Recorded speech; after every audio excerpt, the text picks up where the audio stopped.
Птица должна быть кошерной, согласно определению Торы. Она должна быть кошерно зарезана. Тем не менее, она может быть запрещена к употреблению пищи, если при проверке внутренних органов она окажется больной. Сегодня я расскажу, как происходит кашрут на суперкошерной птицефабрике в Израиле. Птицы прибывают в клетках на фабрику. Вместе с ними приходят документы, что производитель не давал им антибиотиков и других лекарств меньше, чем за неделю до прибытия. Птицы отправляются на шхиту, то есть их режут. Режут вручную, и только евреи. Режут по горлу специальным ножом. Каждое утро раввин проверяет ножи. Есть фабрики, которые работают под присмотром раввина, такого-то или другого, потому что религиозные евреи покупают только тех кур, которые одобрил определенный раввин. Как только курицу зарежут, ее опускают в карусель из конусов вниз головой, чтобы стекла кровь. Как только карусель из многих конусов сделает полный оборот, значит, курицу можно вытаскивать и отправлять на ощипывание. Для этого ее сажают на крюк за шею, и она едет на следующую процедуру. Ощипывание происходит в большой закрытой комнате. В ней постоянно циркулируют струи горячей воды и работают резиновые щупальца. Курица проходит по конвейеру и выходит уже голой. Работницы обдирают оставшиеся волоски и отрезают третью фалангу крыльев. Так надо для кошерности.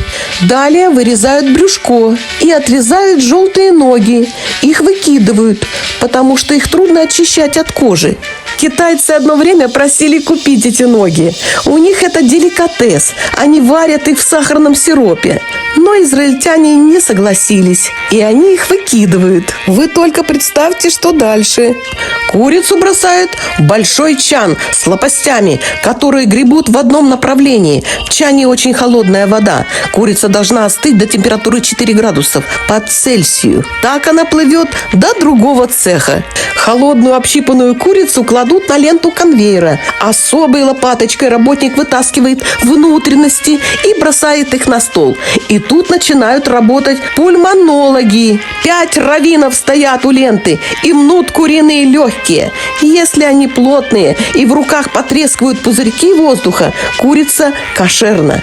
Если нет, она отправляется в мусор. Далее за работу принимаются, так сказать, ортопеды. Это еще 3 раввина. Они разрезают голень курицы, берут за сухожилие и тянут его. Вытянули, курица кошерна. Порвали, курица идет в мусор. Если надорвана кожа, курица тоже отбраковывается. Курицу разрезают вдоль хребта и раскрывают. Не должно быть ни капли крови внутри. Рабочий поливает внутри курицы шлангом, и она идет на солевой конвейер. Там опять стоит раввин и руководит, сколько соли сыпать.